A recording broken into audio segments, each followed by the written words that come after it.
How many of you believe that the climate is changing now? And by the way, you have to vote, okay? You can't, okay. How many of you think that most of the changes in the climate that we're observing today are largely caused by us, by human activity? And how many of you think that it's urgent that we do something about this? Yes, I was afraid of this. I knew someday I would literally be preaching to the choir. So you're not the average audience, although in fact in the United States a majority of people, including a majority of conservatives and Republicans, it's not just a liberal or progressive or democratic issue, believe what you largely believe, that the climate is changing now. This is incontrovertible from a scientific point of view, that humans are causing most of that change, and that climate change poses significant risks that it is urgent for us to address. Now, I'm not here today to tell you all about the science. Not really my purpose at all, although, you know, as an MIT professor, I probably can't help myself. I'll tell you a couple of things.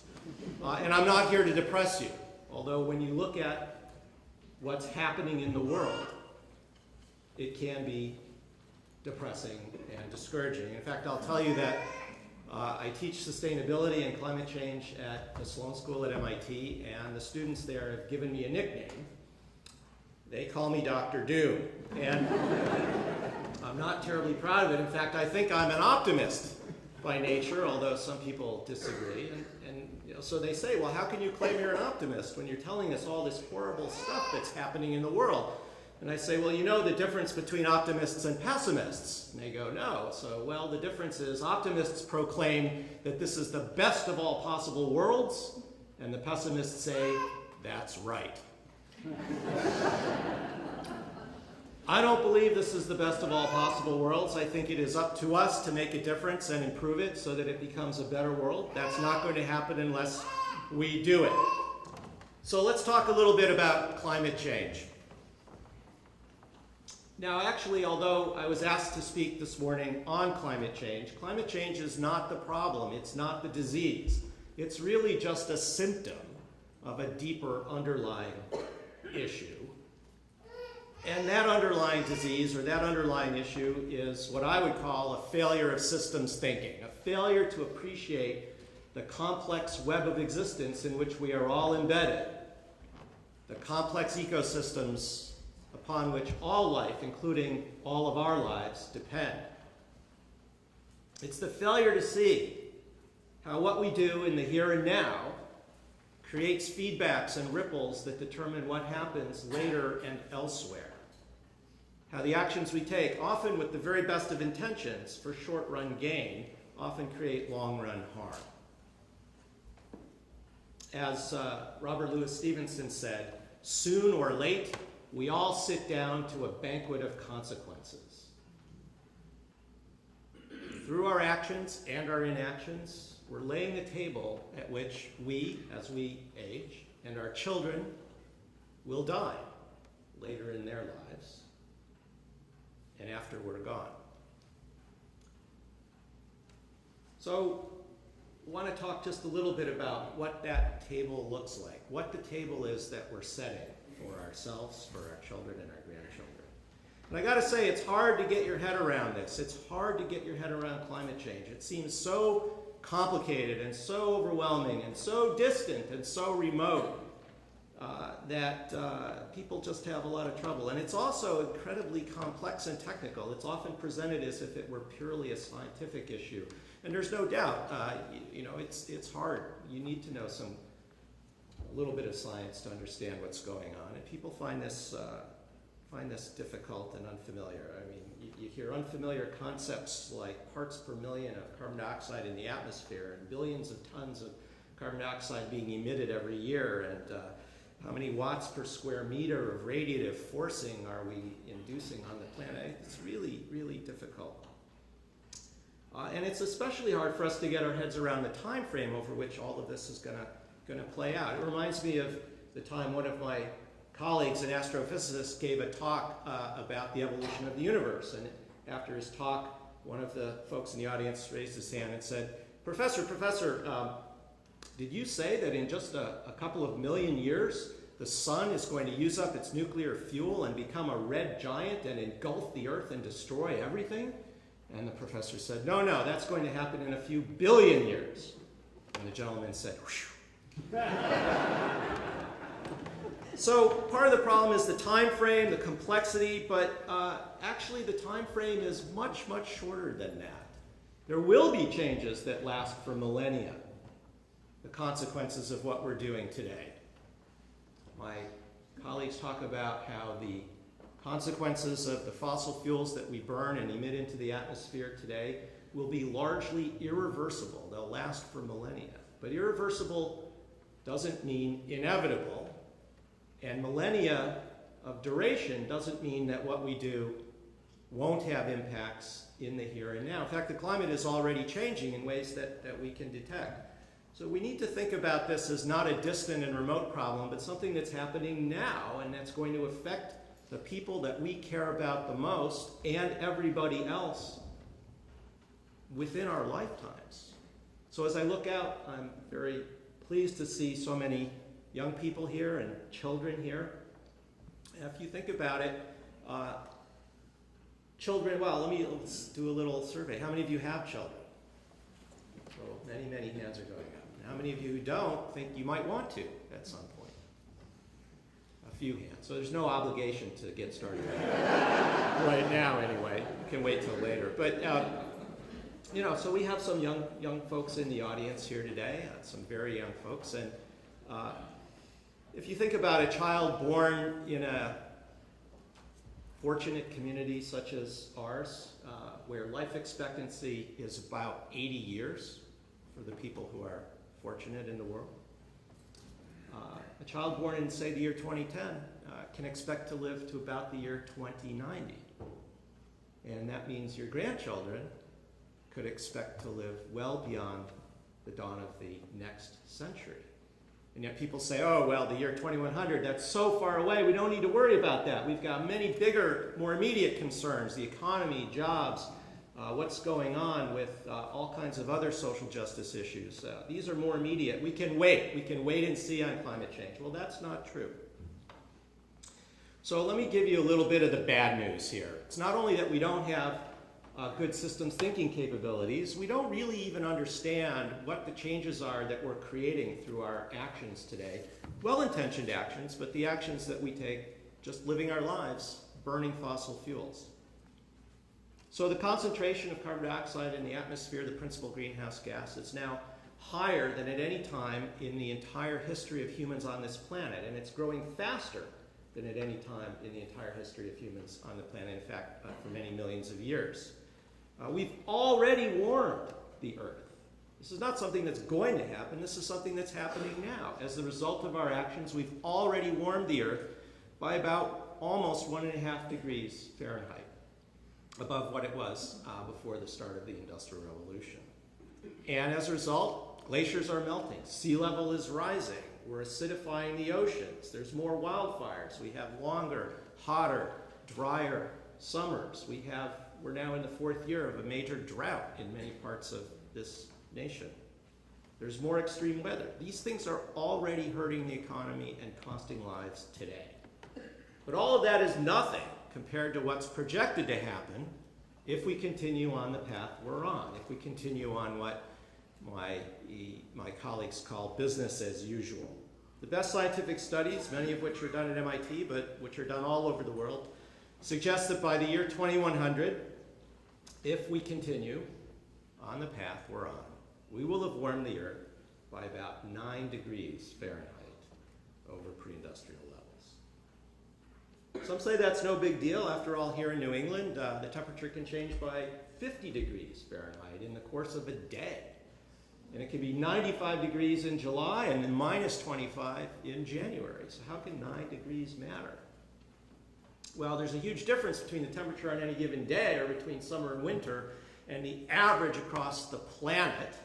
So just to give you an example, during the peak of the last ice age, about 25,000 years ago, right here in New England, right here where we stand today, there was a glacier perhaps a mile thick above where we are right now. sea level was so low you could walk across what's today the Bering Strait from Asia to the Americas. The coastline of North America was 100 miles farther to the east. Mastodons and saber-toothed tigers ruled. These are the kinds of changes that occurred with just 9 degrees of difference from where we are today. Warming the world that much and that fast is going to induce all kinds of risks. Now, I'm going to call them risks, because we don't know exactly what's going to happen. There's uncertainty about what the world would be like and how much harm we, humans, and all other creatures would endure if we warm the planet that much and that fast. So our colleagues have tried to quantify that uncertainty.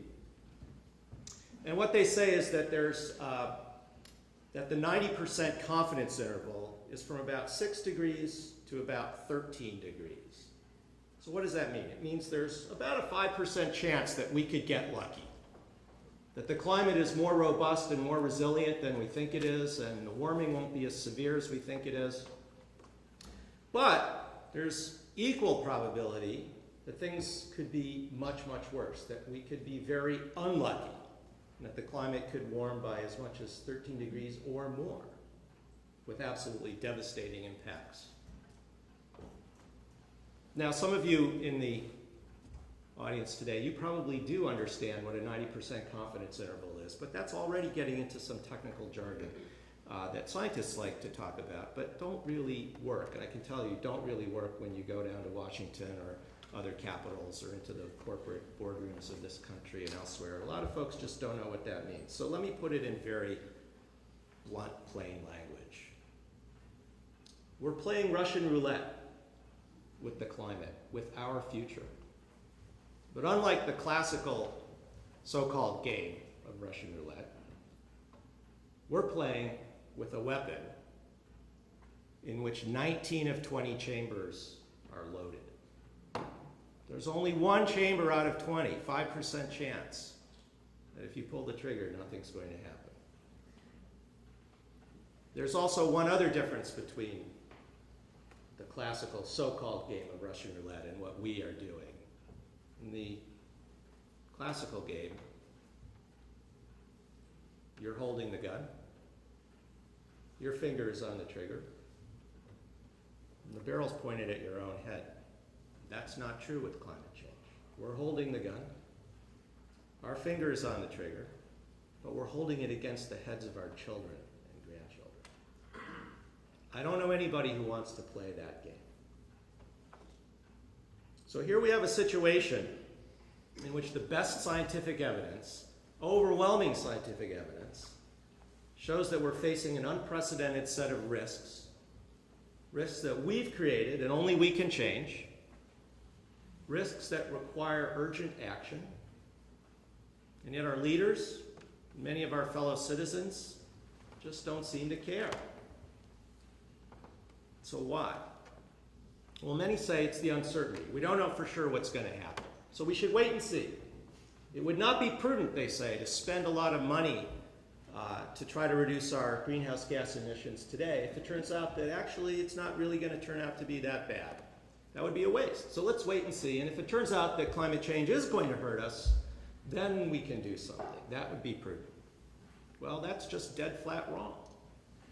The time delays in the climate system are so long, and the consequences so irreversible, and the potential for what we call tipping points or runaway behavior, where we can get to the point where we've warmed the planet so much that, for example, we melt the Arctic ice and begin to melt the permafrost, which is already happening.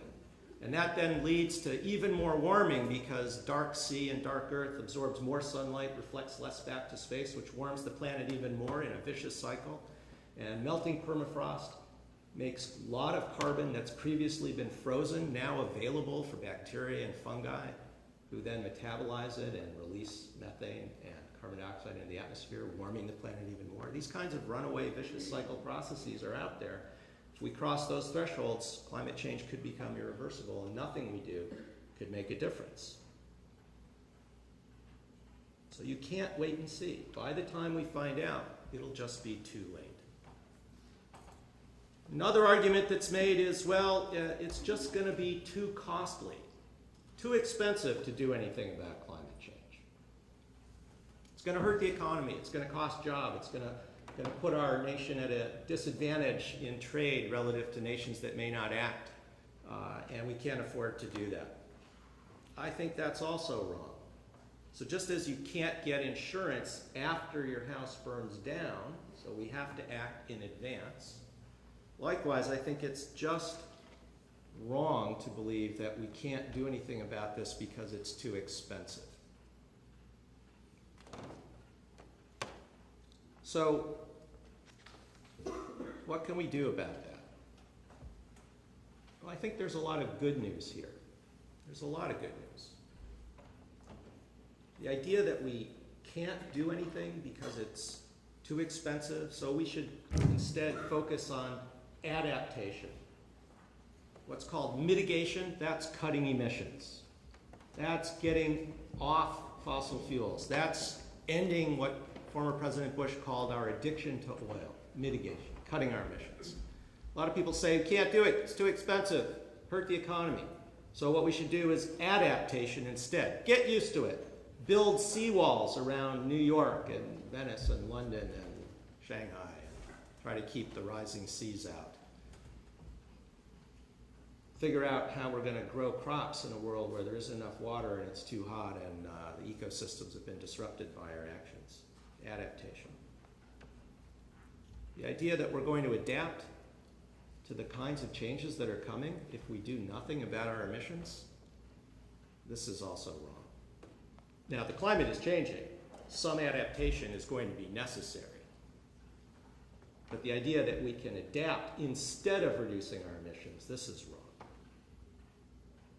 But there is some really good news out there, and the really good news is this.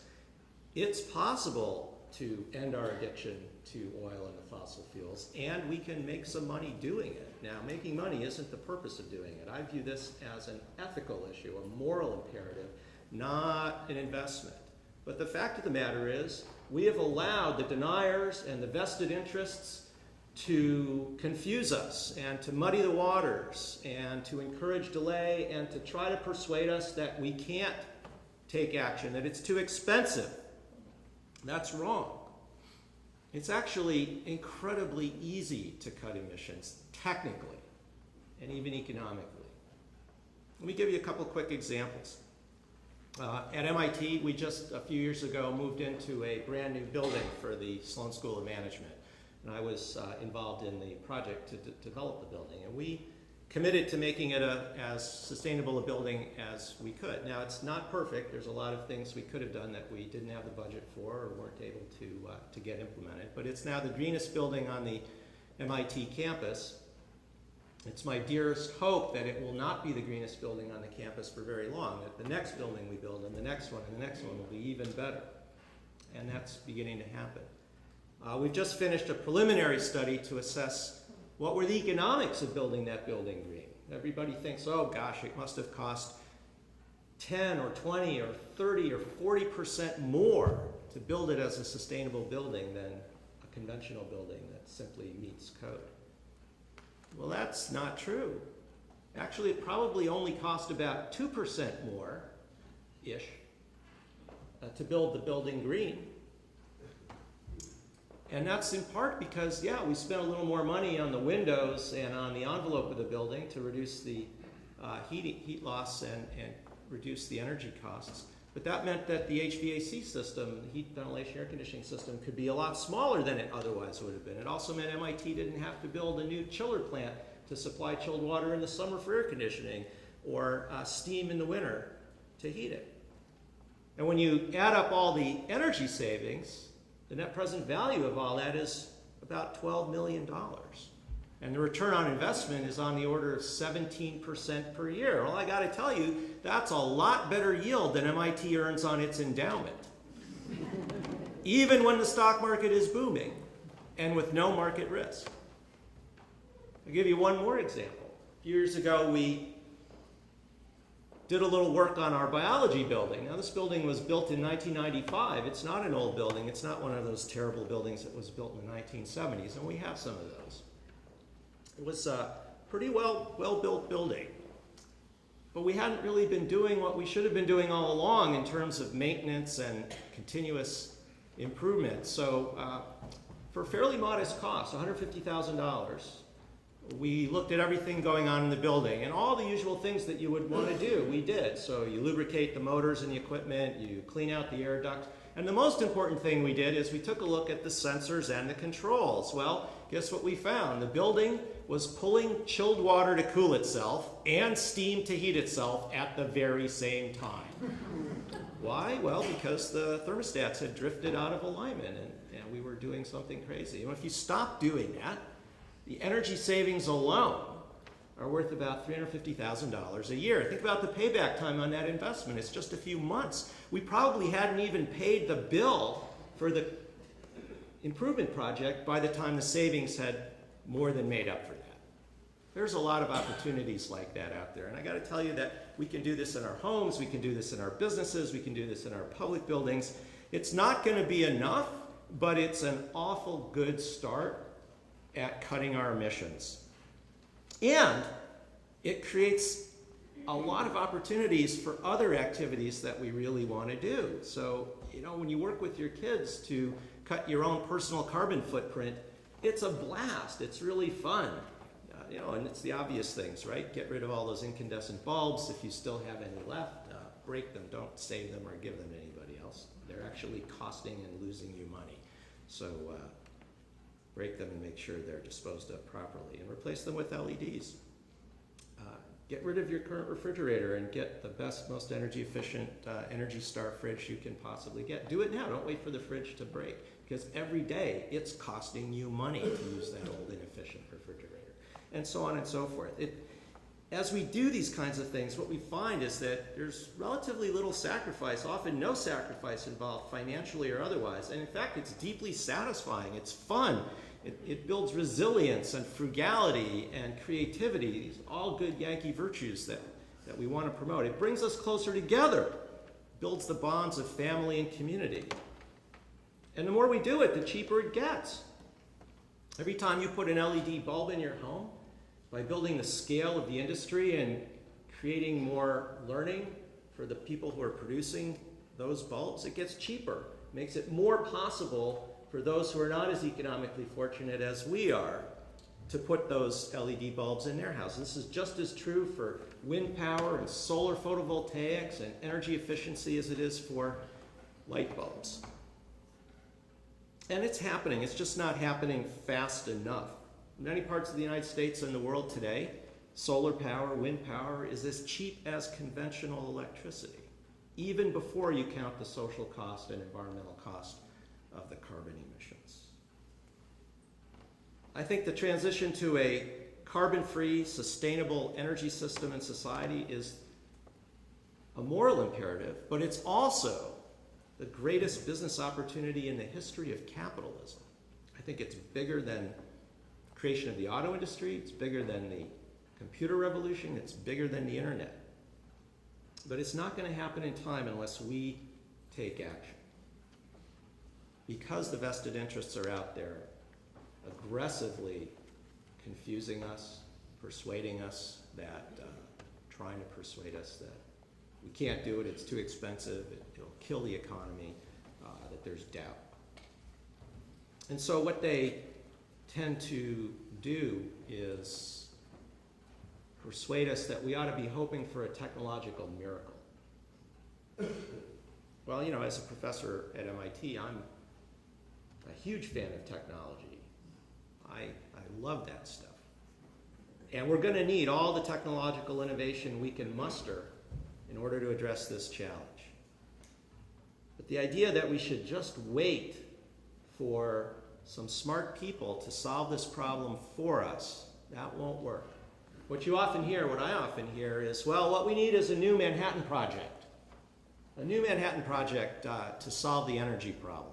And you can go online and do the search for Manhattan Project and climate change. You'll find page after page after page of hits laying out this idea. And it's pretty attractive in a lot of ways. And you can understand if scientists and others really resonate with this idea because, well, think about how the actual Manhattan Project unfolded. In 1939, the smartest person in the world wrote a personal letter to the most powerful person in the world saying there's some new developments in atomic physics that create the possibility of weapons of mass destruction of untold power, and if we don't get busy working on that now, our enemies will get there first. And President Roosevelt listened to Professor Einstein and created the Manhattan Project. And then, by putting enough money and genius in the deserts of New Mexico, in just 6 years, we created nuclear weapons. Now, there's a lot to talk about the unintended consequences of that. But undoubtedly, one of the most effective applications of science and technology to a pressing set of geopolitical problems in history. And so you can understand the appeal of this. Let's let the nerds, let's let those geeks at MIT have all the resources they need. My colleagues would not oppose this. And they'll come up with the magic new technology, whether it's cold fusion or some geoengineering solution that will address the climate problem. This cannot work for the climate challenge. Now, I'm in favor of innovation and I'm in favor of technological progress on this, but it can't solve the problem. So why not? Well, in the Manhattan Project, the public had no role. Of course, the public couldn't have a role, but the public wasn't needed. It only took a few thousand, tens of thousands of scientists, engineers, and soldiers to create, test, and deliver the bomb. That can't happen in the climate problem because everybody, every one of us, all throughout this country and all around the world is going to have to change the way we live. We're going to have to change the way we use energy, how we get energy, how we heat our homes, how we light our homes, how we drive, whether we drive or start biking and walking and creating communities where people are actually closer to the things that they want to do so they don't have to spend so many hours stuck in traffic. The public cannot be ignored. Furthermore, we're going to have to create the political conditions that can enable the legislation and the changes in prices for energy, putting a price on carbon so that we actually pay the true costs. That can't happen without the public. That can't happen without you. We're going to have to make those changes. The public can't be ignored. So there's no purely technical solution for these challenges. It's fundamentally a social challenge, a political challenge, and a personal challenge. So I believe the civil rights movement provides a better guide for us as we move forward. If you think about the civil rights movement in the United States and elsewhere, Martin Luther King Jr. didn't ever have any position of authority in our society. He never was elected to anything. He didn't command a large corporation. He didn't have any statutory or positional power. So where did his influence come from? Well, it came because, first of all, the rightness of his cause. But not only that, it came because thousands, tens of thousands, ultimately millions of people like you, some of the people from this community who stood up in the churches, in the synagogues, in the libraries, in the Rotary clubs, in the schools, all over this country and said segregation is wrong and racism is immoral and we have to do something about it. And then they marched in Washington and Selma, and they went to Mississippi and registered voters.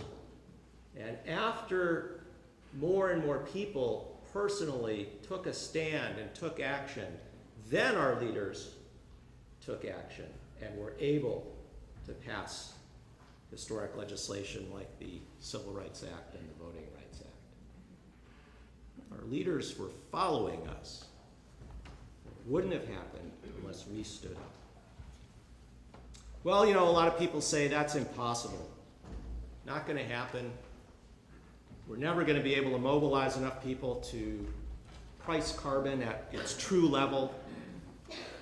Pay a little bit more for gasoline. Actually, you know, this is a misnomer. The idea that we're going to pay more for energy if we do something about climate change, put a price on carbon, this is just wrong. The price of gasoline in this country isn't $4 or whatever it is at the pump right now today. It's probably at least twice that. We're not asking to raise the price of gasoline. We're asking you to pay the actual true cost when you decide whether you're going to fill up your car or what kind of car to buy. It already is $8 a gallon. You just don't pay those costs at the pump. You pay it in healthcare. You pay it in sea level rise and damage from Superstorm Sandy. You pay it in the defense budget so we can defend the tenuous supply line that brings that oil into the United States from the Persian Gulf. You pay for it in healthcare costs from air pollution. You pay those costs. You just don't pay for them at the pump. But people still say it'll never happen. Well, I'm persuaded that that's wrong. It can happen. We've done harder things. We've done things that seem even less possible many times in the past. Just in my lifetime, nobody believed that the United States would ever elect an African-American president. Nobody believed that the Soviet Union would fall and the Berlin Wall would come down. When I traveled in what was then East Germany, Romania, other parts behind the Iron Curtain, the pessimism on both sides of the wall was palpable. Nobody believed it would ever come down, and then it did. Nobody believed that there would be a peaceful transition and an end to apartheid in South Africa with a democracy flowering in its wake. Nobody believed that the IRA would lay down its arms and bring peace to that troubled land. But these things happened. They seemed impossible. Nobody thought it could, and then they happened. We've done harder things than find a better way to have hot showers and cold beer. So let me close with the story that many of you are familiar with, which has to do with the abolition of slavery and the slave trade in Great Britain. So in the late 1700s, slavery and the slave trade was an extraordinarily important part of the British economy. 80,000 souls were taken by force from Africa to the New World. Some, of course, to the colonies. Some to the West Indies. And slavery had always existed. Some scholars estimate that at that time, the late 18th century, that perhaps 3/4 of all the people on earth were in some form of bondage. They were either outright slaves, or they were indentured servants, or they were serfs, or they were women sold into marriages to bear children and do work against their will.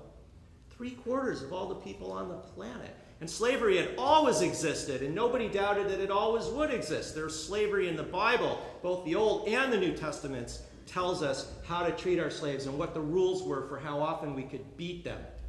There was slavery in Europe. There was slavery in Africa. Africans had African slaves. There was slavery in China and India. Native Americans had slaves. The Greeks, who created the idea of democracy, had slaves. Everybody had slavery, and nobody doubted that it had always been that way and always would be that way. And only a few people were speaking out. Initially, it was in England, the Quaker community. But things began to change, and it didn't just change because somebody else did it.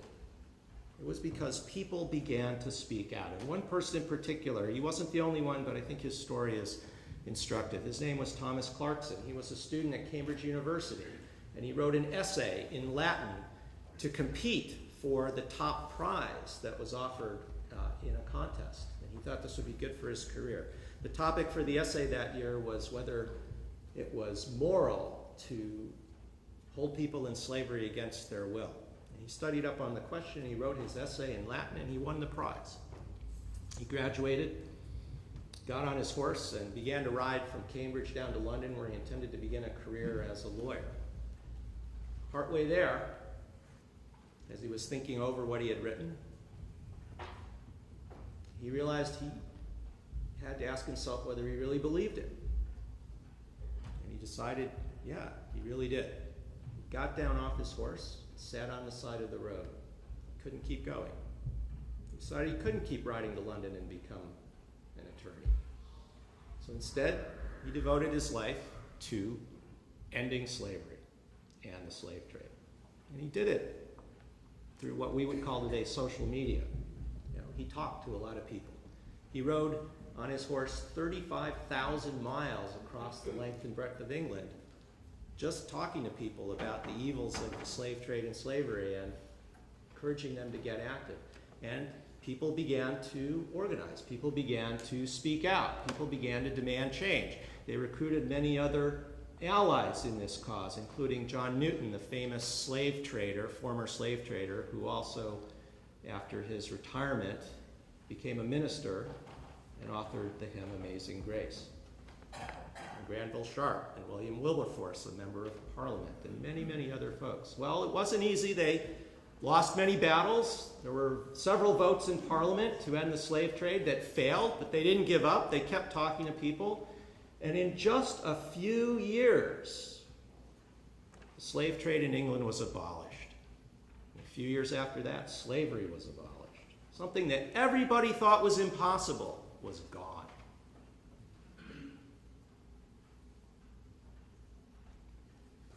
You know, if folks could do that, surely we can find a way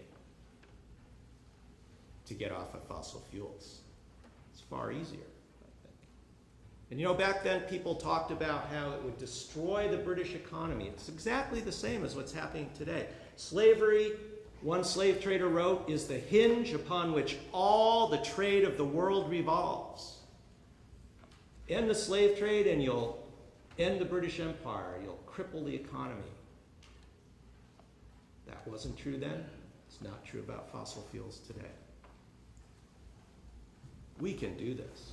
So let's resolve here to take action today. We must create the change we need. By cutting our personal carbon footprints, we have to walk our talk.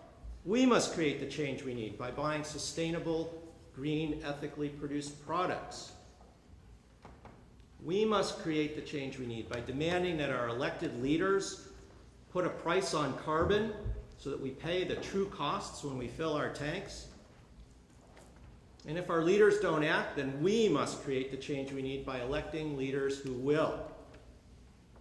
We have to get out in the streets to create that change. That's what we need to do. We need to march for the economic, political, social changes we need to build a just and sustainable society. Deed on deed.